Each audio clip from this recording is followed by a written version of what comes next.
भला हुआ मेरी माला टूट गई, मैं राम भजन से छूटी। भला हुआ मेरी माला टूट गई, मैं राम भजन से छूटी। मेरे सिर से टली बला, भला हुआ मेरी माला टूट गई, मैं राम भजन से छूटी। मैं राम भजन से छूटी। नमस्कार मेरे प्यारे भाइयों, मेरे परमात्मा के प्यारे जीव हंसों। दास हमेशा परमात्मा से यही अरदास करेगा कि आप सब मेरे भाइयों का विवेक पहले से और ज्यादा बढ़ता ही जाए। ऐसी कोई चीज ना रहे जो आपके समझ में ना आए, ऐसी कोई वाणी ना रहे जो आपको भ्रमित कर पाए। क्योंकि दोस्तों आपको बताना चाहूंगा कि वाणी बहुत प्रकार की है। सार वाणी और असार वाणी दोनों प्रकार की वाणियां होती हैं। लेकिन सतगुरु क्या कहते हैं कि हमने सार वाणी को ग्रहण कर लेना है और असार वाणी को त्याग देना है। जैसे जब हम किसी बच्चे को स्कूल में डालते हैं तो उसकी जो पढ़ाई होती है वो बहुत ही छोटे लेवल की होती है। जैसे A for apple, B for bat, C for cat, वो पूरा साल यही रटता है कि ए से एप्पल, बी से बैट, सी से कैट। लेकिन जब वो 5वीं में आ जाता है या 10वीं में आ जाता है तब उन किताबों का कोई मतलब नहीं होता। अगर कोई 10वीं का बच्चा उस किताब को पढ़ने लग जाए दोबारा से तो उसको कोई ज्ञानी नहीं बोलेगा, उसको एक नादान बालक बोला जाएगा कि ये बच्चा है। इसी प्रकार वाणियों में भी लेवल होता है। शुरुआत की वाणियां बहुत छोटे निम्न लेवल की होती हैं, उसके बाद कुछ लेवल ऊंचा किया जाता है ताकि उसको कुछ समझ में आए। उसके बाद और लेवल ऊंचा किया जाता है। जो सबसे टॉप का लेवल होता है वो सार वाणी होती है, वो भेद वाणी होती है। उसके लिए भेदी गुरु की जरूरत पड़ती है। जैसे आपको बताया था मैंने कि 4 प्रकार के गुरु होते हैं। पहले प्रकार का जो होता है वो चींटी की चाल से चलना सिखाता है। दूसरा जो होता है वो मकड़ी की चाल से चलना सिखाता है। जो तीसरे प्रकार का गुरु होता है वो मछली की चाल से चलना सिखाता है। और जो चौथे प्रकार का गुरु होता है वो विहंगम चाल से चलना सिखाता है। ये चारों चालें अलग अलग हैं। और अगर कोई कहे कि ये चारों चालें बदल जाती हैं, यानी पहले मैं चींटी की चाल चलूंगा, फिर अपने आप ही वो मकड़ी की चाल बन जाएगी, फिर अपने आप ही भक्ति करते करते वो मछली की चाल बन जाएगी और फिर वो विहंगम हो जाएगी, तो ऐसा नहीं होता। ऐसा अगर हो जाए तो जो आपको राम नाम देते हैं, जो लोग राम जी की कथा गाते हैं और केवल राम जपने के लिए देते हैं, तो उस राम से भी आपका मोक्ष हो जाना चाहिए। क्योंकि वो राम का भी एक जाप है। अगर जाप जपते जपते स्वयं अजपा हो जाए और वही अनहद हो जाए और वही सार हो जाए, फिर तो सतगुरु की जरूरत ही नहीं है। किसी को भी गुरु बना लो और किसी से भी कोई मंत्र ले लो, वो अपने आप ही बदलता चला जाएगा। ये बातें कोई मूर्ख ही कर सकता है, ज्ञानी पुरुष ऐसी बातें नहीं करते। तो मेरे भाइयों, आज जो हम वाणी लेंगे वो गरीबदास जी की वाणी लेंगे और एक वाणी नहीं लेंगे, कई वाणियां ली जाएंगी जिनके बीच बीच में अर्थ बताए जाएंगे, वो गूढ़ रहस्य बताए जाएंगे। जिसके लिए मैं हमेशा बोलता हूं कि मूर्खों को समझाने के लिए, कम अकल जीव को समझाने के लिए बंदी छोड़ को कई तरह की लीलाएं करनी पड़ती हैं। बहुत कुछ छल छिद्र करने पड़ते हैं, कि ये जीव समझ जाए। कई जगह उन्होंने लोकों का वर्णन किया कि सतलोक में ये मिलेगा, वो मिलेगा, अलख लोक में ये होगा, वो होगा। गरीबदास जी ने भी बहुत कुछ बोला कि वहां पर ऐसे ऐसे मिठाइयां होंगी, हंस होंगे, हंसिनी होंगी, वहां पे नगाड़े बजेंगे, चंवर करेंगे, सिंहासन लगा होगा परमात्मा का। बहुत कुछ बोला, लेकिन वो सार नहीं है। आज सार और असार वाणी का निर्णय करेंगे कि एक ही संत दो चीजें कैसे बोल सकता है, वो भी एक दूसरे के विपरीत। आज इसका निबेड़ा करेंगे ताकि आपके आंखों से जो भ्रम की पट्टी है, जो इन अधूरे गुरुओं ने और कसके टाइट करके बांध दी है, आज उसको खोल देंगे। तो सबसे पहले वाणी लेते हैं गरीबदास जी की। क्या कहते हैं साहिब? सतगुरु के लक्षण कहूं मधुरे बैन विनोद, चार वेद शास्त्रा कहे 18 बोध। अब ये जब वाणी गरीबदास जी महाराज ने लिखी तो उसका कोई कारण था। उसका मतलब ये नहीं था कि जो इन वेद, इन 18 पुराण को जो समझाएगा वही सतगुरु होगा। अरे मेरे भाई, आज तक यही तो करते आए हैं हम लोग। अगर इन ग्रंथों को समझाने वाला सतगुरु होगा तो फिर संतों के ग्रंथों को समझाने वाला क्या होगा? इतना भी नहीं समझ पाया कोई। ये प्रथम क्लास की पढ़ाई है, पहली क्लास की, कि कम से कम जो कुछ भी नहीं करता है, जो मांस भक्षण करता है, शराब पीता है, तो कम से कम उस गुरु की शरण लग जा जो वेदों की कहानियां, जो पुराणों की कहानियां, श्री रामचंद्र जी की, श्री कृष्ण जी की कहानियां सुना के उसके मन में थोड़ा सा प्रेम पैदा करे कि भगवान भी कोई चीज है। ये इसलिए बोली गई है, इसलिए नहीं बोली गई है कि सतगुरु आके पुराण में बताएगा, खोल के वेद खोल के बताएगा। बिल्कुल नहीं। कैसे नहीं, वो अब बताते हैं। तो गरीबदास जी क्या कहते हैं? पोथी तो थोथी भई, थूक बिलोवे काही, चार वेद पंडित पढ़िया, ओ अक्षर नहीं माही। ओह अक्षर नहीं अक्षर, कलम लिखिया नहीं जाए, पूछे व्यास सुखदेव को, कथा कहत है काहे। तो साहिब ने बिल्कुल क्लियर कर दिया कि जो ये वेद, पुराण, गीता, भागवत जो पढ़ पढ़ के जो आगे शिष्य बना रहे हैं, उनके लिए बोल दिया कि पोथी तो थोथी भई, कि इस पोथी में कुछ नहीं रखा भाई, थोथी है ये। थूक बिलोवे काही, कि जैसे दही को मथ के मक्खन मिलता है, लेकिन पानी को मथ के कुछ भी नहीं मिलता है। लेकिन इसको तो थूक बोल दिया साहिब ने। थूक बिलोवे काही, चार वेद पंडित पढ़िया, ओ अक्षर नाही माही, कि चारों वेदों का ज्ञान रख लिया तुमने पढ़ पढ़ के। आजकल के गुरुओं का भी यही हाल है, वेदों को घोट लेते हैं, पुराणों को घोट लेते हैं, फिर उन्हीं में से मंत्र उठा के पकड़ा देते हैं। साहिब कहते हैं ओ अक्षर नाही माही, जिस अक्षर की कबीर साहब, गरीब साहब, सब संत बात कर रहे हैं, वो अक्षर इन वेद पुराणों में है ही नहीं। एक अक्षर की बात है केवल, वो एक अक्षर जिसको मिल जाए उसका बेड़ा पार हो जाए। अब साहिब कहते हैं ओ अक्षर नहीं अक्षरम, कलम लिखिया नहीं जाए, पूछो व्यास सुखदेव को, कथा कहत है काहे।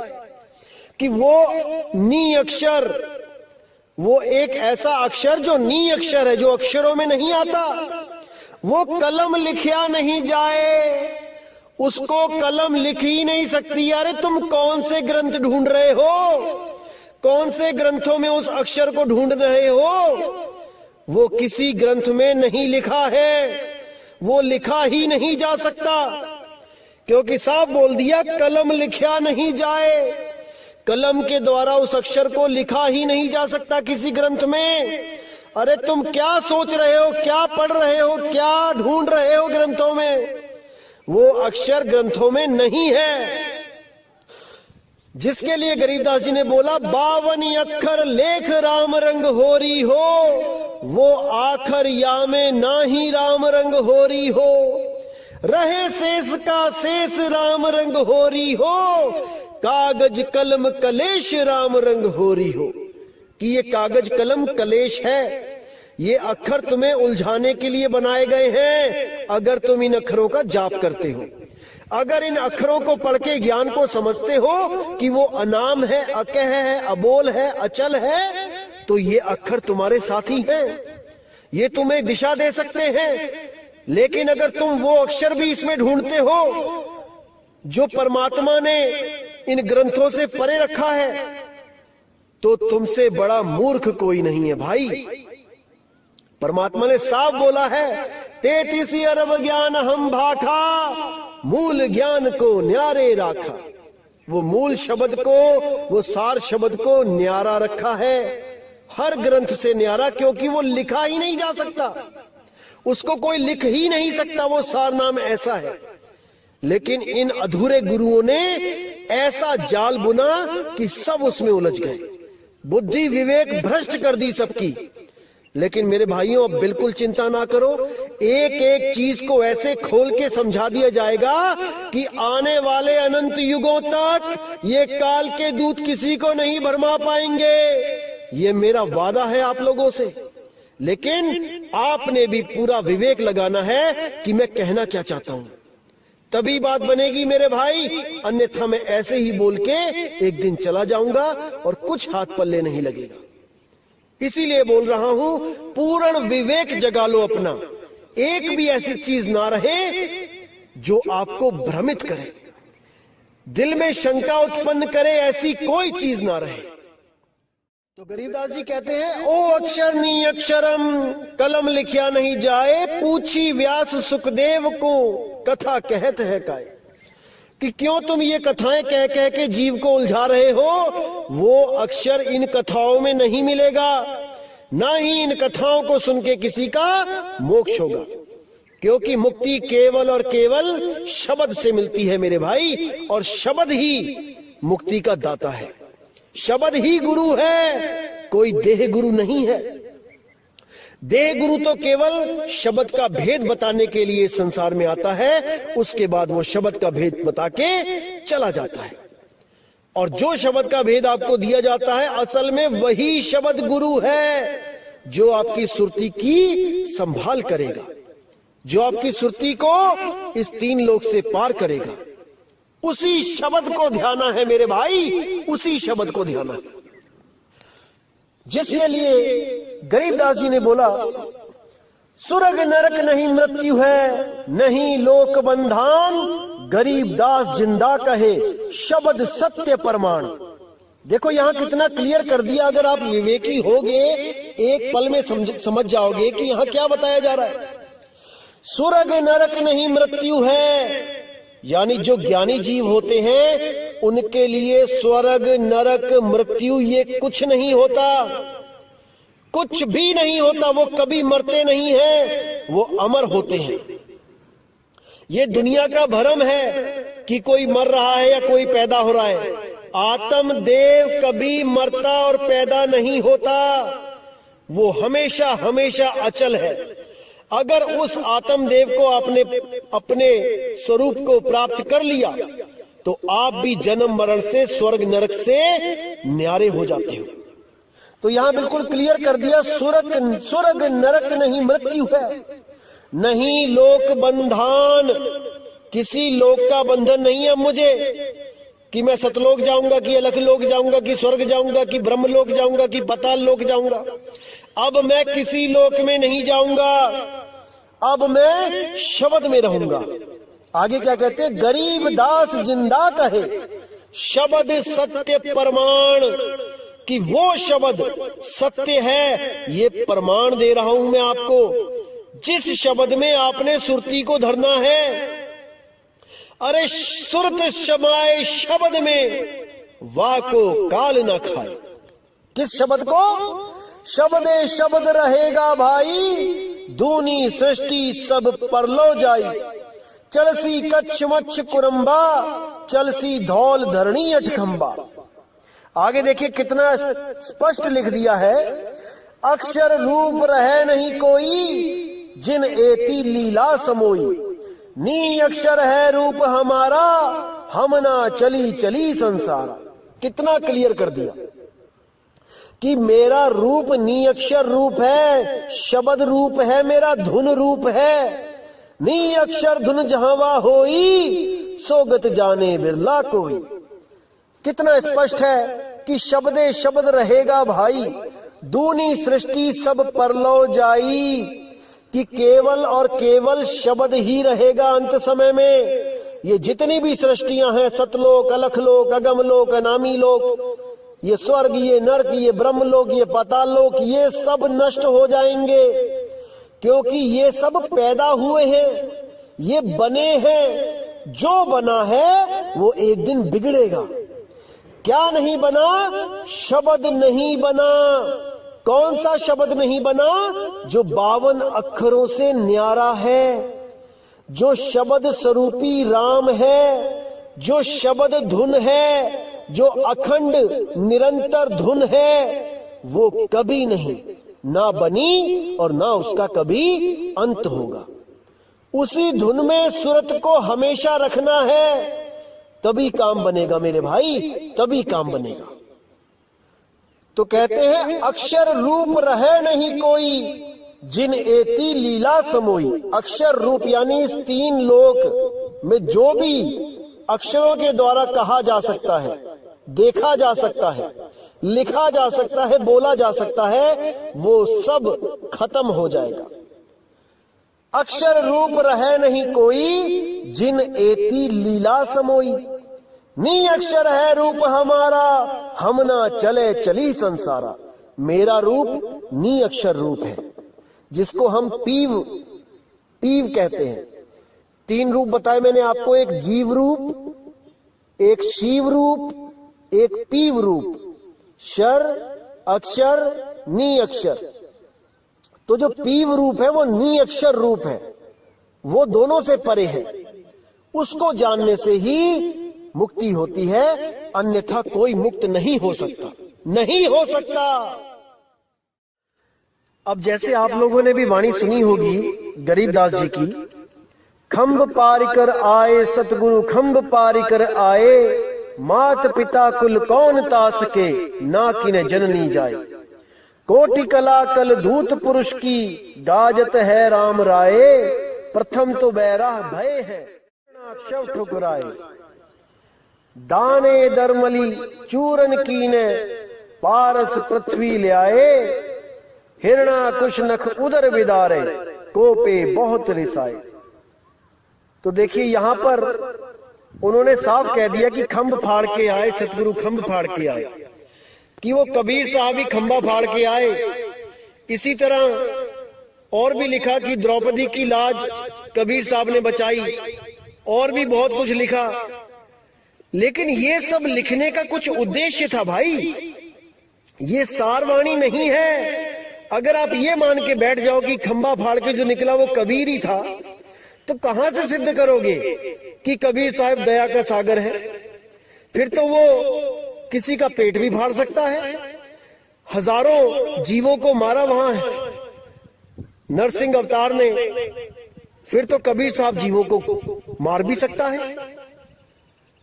अरे जब 52 बार मारा गया तब तो उन्होंने पलट के कभी वार किया नहीं, वहां पर कैसे किसी जीव को मार सकते हैं सतगुरु बंदी छोड़? इतनी भी बुद्धि नहीं लगा पाए, इतना भी विवेक नहीं जगा पाए, और इन अधूरे गुरुओं के कहने मात्र से उस खंबे को फाड़ने वाला जो काल का अवतार था उसको सतगुरु कबीर साहब घोषित कर दिया। हैरानी होती है मुझे कि उन गुरुओं को यही नहीं समझ में आया कि सारवाणी और असारवाणी क्या होती है। सारवाणी अलग होती है भाई, उसमें से सार निकालना पड़ता है, और असारवाणी होती है नादान शिष्यों के लिए, जैसे धर्मदास जी के लिए लोक बताए कि सतलोक में ऐसा होगा वैसा होगा, ताकि धर्मदास जी का मन बैकुंठ लोक से छूट जाए, ब्रह्मलोक जाने से मना कर दे। इसीलिए साहिब ने बोला, ना कहीं आना ना कहीं जाना, आपे में आप समाना, शब्द में शब्द समाना। इसीलिए बोला। तो क्या कहते हैं अगली वाणी में देखिए गरीबदास जी, तब आपको समझ में आएगा कि सारवानी और असारवानी क्या होती है। आइए देखते हैं। तो अपने ही ग्रंथ साहब में पेज नंबर 797 पर साफ लिखा है, साधो अविगत रूप अपारा हो, आसन असतल नहीं तास के, है माही पर न्यारा हो। अब यहाँ पे साफ बोल दिया कि अविगत रूप, वो रूप जो किसी को नहीं पता, वहां कोई नहीं पहुंच सकता। अविगत, जहां पर किसी की गति न जा सके। अविगत रूप अपारा हो, आसन असतल नहीं तास के, वहां कोई आसन नहीं लगा भाई। कोई सोचे वहां सिंहासन पे परमात्मा बैठा है, ऐसा नहीं है। आसन असतल नहीं तास के, माही पर न्यारा हो, है माही पर न्यारा हो। यानी वो इस घट पे ही है, इस शरीर के द्वारा ही मिलेगा, लेकिन इस घट में होता हुआ भी इससे न्यारा है। ये भेद है। कैसे प्राप्त होगा? केवल और केवल भेदी सतगुरु से प्राप्त होगा कि वो कैसे घट में होता हुआ भी घट से न्यारा है। ये तभी पता लगेगा भाई जब किसी भेदी गुरु की शरण में जाओगे। अब आगे साफ लिखा है, नरसिंह रूप धरे नहीं सतगुरु, नहीं बावन अवतारा हो, हिरण्याकुश के उदर बिदारे, यहो माया विस्तारा हो। कि नरसिंह रूप का जो लोगों ने बोल दिया कि कबीर साहब का रूप था, वो नहीं था।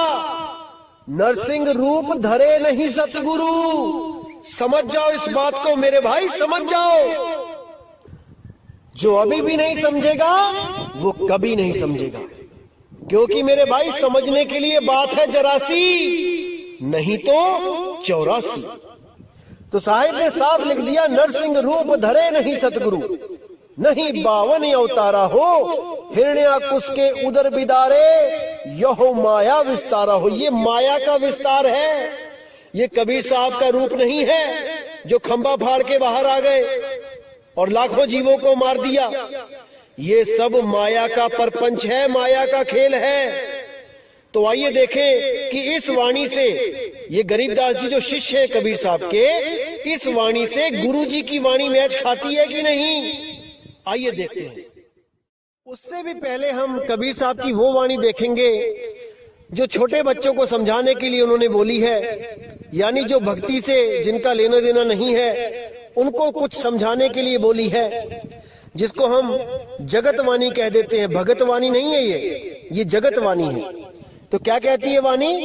गुरु ग्रंथ साहब अंग नंबर 1194 1194 पे, प्रभथम्ब ते निकसे कै बिसथारी, हर नाखस छेदियो नख बिदार, ओ परम पुरख देवादि देव, भगत हेत नरसिंह पेव, कहे कबीर को लखे न पार, प्रहलाद उघारे अनेक बार। अब इस वाणी को दिखा के भी कई लोग सिद्ध करते हैं कि देखो गरीबदास जी भी कह रहे हैं कि खंभ फाड़ के सतगुरु बाहर आए, और कबीर साहब भी कह रहे हैं कि वो देवादि देव परम पुरुष वही रूप धारण करके आया। नहीं मेरे भाई, इसी को समझना है। भगतवाणी और जगतवाणी में बहुत फर्क होता है। जब तक आप भगतवाणी यानी कि असार के साथ जुड़े रहोगे, आप सार को प्राप्त नहीं कर सकते। इसी तरह हर वाणी का अलग मतलब निकलता है जब आप किसी भेदी सतगुरु के पास जाते हो। अब इस वाणी से सिद्ध हो जाता है कि गरीबदास जी ने जो बोला था कि खंभ फाड़ के बाहर निकले सतगुरु, वो सही है। लेकिन अब अगली वाणी आप देखिए बीजक में से, तब आपको समझ में आएगा कि सत्य क्या है, असत्य क्या है। तो आइए देखें बीजक की वाणी क्या लिखा है। संतों आवे जावे सो माया, साफ कर दिया साहब ने कि जो आए और जाए वो माया है। संतो आवे जावे सो माया, है प्रतिवाल काल नहीं वाके, ना कहूं गया ना आया। जो परमात्मा है असली वो कहीं आता जाता नहीं है, वो अचल है, अबोल है, अडोल है, अकह है, अनाम है। का मकसूद मच्छ कछ होना, संखा सुर न संहारा। है दयाल द्रोह नहीं वाके, कहूं कौन को मारा। कि वो तो दयाल है, वो किसको मारेगा। और जो ये सोचता है कि वो किसी को आके मारता है तो उससे बड़ा मूर्ख कोई नहीं, वो किसी को नहीं मारता भाई। तो आगे साफ कह दिया, ये सब काम साहिब के नहीं, झूठ कहे संसारा। खंब फार जो बाहर होई, ते ही पतीजे सब कोई। हिरण्या कुस नख उदर बिदारे, सो करता नहीं होई। बावने रूप बलि को जाचे, जो जाचे सो माया। बिना विवेक सकल जग भर में, माया जग भर माया।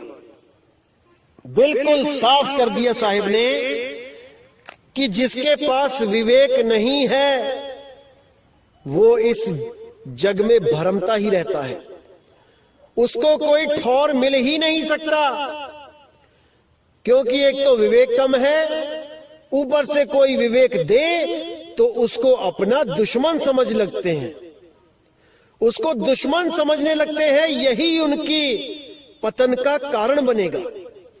अगर सत्य के पुजारी हो मेरे भाई, तो सत्य को सुन के सत्य से प्रेम करना सीख लो।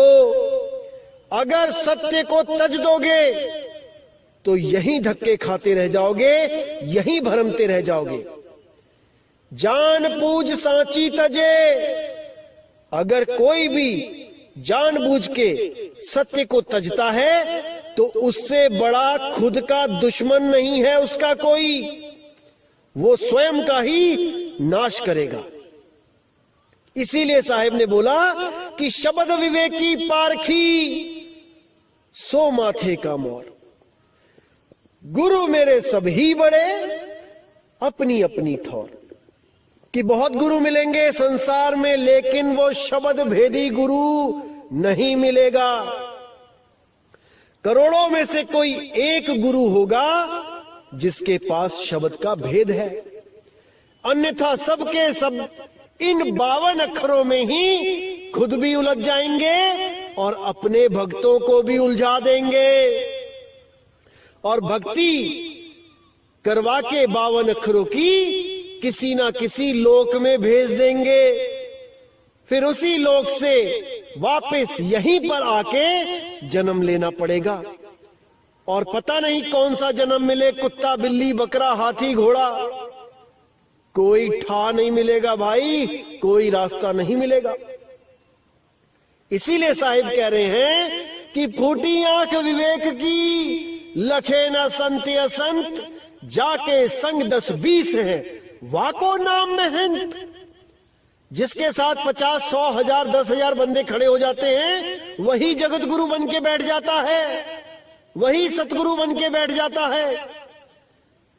अरे भाई, विवेकी सतगुरु को ढूंढो, अन्यथा यहीं भटकते रहोगे, यहीं भटकते रहोगे। तो इन वाणियों को पढ़ के अगर कोई ये सोचने लगे कि देखो कबीर साहब और गरीबदास तो दोगले हैं, एक जगह कहते हैं कि वो खंबा फाड़ के सतगुरु निकला, कबीर निकला, और एक तरफ कहते हैं कि वो माया थी, तो सब उनको दोगले समझने लग जाएंगे। लेकिन ऐसा नहीं है भाई। बच्चों को समझाने के लिए ज्ञान कुछ और होता है, बड़ों को समझाने के लिए ज्ञान कुछ और होता है। नादान लोगों को समझाने के लिए ज्ञान कुछ और तरीके से समझाना पड़ता है, और विवेकी पुरुषों के लिए ज्ञान कुछ और होता है। इसी तरह जब मैं कहता हूं कि किसी लोक में नहीं जाना, कोई लोक नहीं है, ये नहीं है, वो नहीं है, कहीं नहीं जाना, तो आप लोग मुझे झूठा समझने लग जाते हो। जबकि मेरी इस बात में बहुत बड़ा भेद छुपा होता है जो आपके समझ में नहीं आ सकता। इसीलिए कह रहा हूं कि मैं वही बोलता हूं जो कबीर साहब बुलवाते हैं। उन्होंने क्या बोला इन लोगों के लिए कि लोक अलोक शब्द है भाई, जिन जाना तिन संशय जाई। एक तरफ कबीर साहब ने पूरा जोर लगाया कि सतलोक में सतपुरुष है, ऐसे 16 पुत्र पैदा हुए, ऐसे सृष्टि बन गई, ऐसे काल के जाल में फंस गए सब जीव। और एक तरफ कह रहे हैं कि लोक अलोक शब्द है भाई, कोई लोक नहीं है, जितने भी लोक हैं ये सब जाल है, ये सब भरम जाल है, कोई लोक नहीं है। शब्द में आ जाओ, शब्द ही लोक है, शब्द ही परमात्मा है, शब्द ही गुरु है, शब्द से भिन्न और कछु नहीं। तो इस शब्द को समझ जाओ मेरे भाई। आप लोग इसलिए नहीं समझ पा रहे हो क्योंकि अभी आप पवित्र ज्ञान में उलझे हो। जिस दिन आपको मूल ज्ञान की समझ आ गई उस दिन आप पवित्र ज्ञान को त्याग दोगे। पवित्र ज्ञान तुम जग में भाखो, मूल ज्ञान गुप्त कर राखो। मूल ज्ञान तब लग छुपाई, जब लग द्वादश पंथ ना मिट जाई। मेरे भाई समय आ गया है, अब समझ जाओ मूल ज्ञान को। अभी भी नहीं समझे तो कभी नहीं समझोगे मेरे भाई, कभी नहीं। तो इसीलिए मेरे भाई वाणी बहुत प्रकार की है, वाणियों में बहुत गहरे भेद छुपे होते हैं, रहस्य होते हैं। हर आदमी के बस की बात नहीं होती है वाणियों को खोलना। इसीलिए मैं कह रहा हूं कि हमारे सत्संग को सुन के पूरा विवेक जागृत करो कि क्या बताया जा रहा है, और पूरा मनन करो। अपने आप से सवाल पूछो कि जो मैंने कुछ बोला है वो सत्य बोला है कि असत्य बोला है। मेरे भाई जवाब आपके अंदर से आएगा, किसी को पूछने की जरूरत नहीं पड़ेगी कि मैं क्या बोल रहा हूं। एक एक चीज अंदर से आएगी। और जिस दिन आप मेरी बातों को समझने लग गए, याद रखना मेरे भाई, उस दिन मैं नहीं कोई और समझा गया आपको। क्योंकि इस दास के बस की बात नहीं है कि किसी को समझा सके, क्योंकि 10 साल मैंने पूरी कोशिश करके देख ली थी समझाने की, पर नहीं समझा पाया। तो अगर कोई आपको समझा गया तो वो कोई और होगा मेरे भाई, वो बंदी छोड़ कबीर होगा। वही आपके विवेक को बढ़ा सकता है। इस दास में इतनी समर्थता नहीं कि किसी का विवेक बढ़ा सके। और जब बंदी छोड़ समझाना शुरू करेंगे मेरे भाई तो सपने तक में ये सत्संग चलेंगे, सपनों में भी आपको ये सत्संग प्राप्त होगा। इसको अनुभव करके देख लेना। याद रखना मेरे भाई, सपने में भी सत्संग चलेंगे। और जिस दिन सपने में सत्संग चलने लग गए उस दिन समझ लेना कि आपका आत्म कल्याण अब दूर नहीं है। अब बंदी छोड़ की नजर हो गई है आप पे, उसकी दया हो गई है आप पे। तो दोस्तों, आप लोग भी सोचोगे कि आखिर कबीर साहिब को, गरीबदास साहिब को ये सब करने की जरूरत क्यों पड़ी? क्यों अपनी ही वाणियों में अपनी ही वाणियों को काट के अधूरा साबित कर दिया? मेरे भाई, आप लोग की सोच वहां तक नहीं पहुंच सकती, क्योंकि उनको पता था कि गरीबदास जी के पंथ में एक से एक काल के दूत आएंगे और जीवों को भरमाएंगे। तो अपने जीवों के उद्धार के कारण उनको ये लीला करनी पड़ी। अपने ही ग्रंथ में 2 तरह का ज्ञान रखना पड़ा, क्योंकि उनको पता था काल के दूत सार को नहीं जान पाएंगे, वो असार को ही पकड़ेंगे। क्योंकि सार कोई मंत्र नहीं है, भेद है, और बिना भेदी गुरु के वो प्राप्त नहीं हो सकता। ये काल के दूत ग्रंथ पढ़ पढ़ के गुरु बन जाएंगे, मंत्रों को खोज खोज के लेके आएंगे, नया से नया मंत्र, लेकिन उस भेद को नहीं प्राप्त कर पाएंगे जो स्वयं कबीर साहब आके देते हैं। इसीलिए कबीर साहिब को, गरीबदास जी को ये वाणियां लिखनी पड़ी। लेकिन साहिब ने निर्णय किया है कि सतगुरु ऐसा चाहिए जैसा सूप सुहाए, सार सार तो गही रहे थोथा दे उड़ाए। इन वाणियों में से भी सार को निकाल के और थोथे को जो उड़ा देगा वही बंदी छोड़ है, वही सतगुरु है। और दोस्तों, जहां पे भी मैंने बोला है कि ये असार वाणी है, असल में वो असार वाणी कहने को है, उसको हम जगत वाणी बोल सकते हैं, उसको हम पवित्र ज्ञान बोल सकते हैं। बंदी छोड़ तो कभी असार बोलते ही नहीं। अगर कहीं पे उन्होंने जगत वाणी को लिखा है, जगत वाणी को बोला है, तो वो हम लोगों के भले के कारण, नहीं तो उनको जरूरत ही नहीं थी।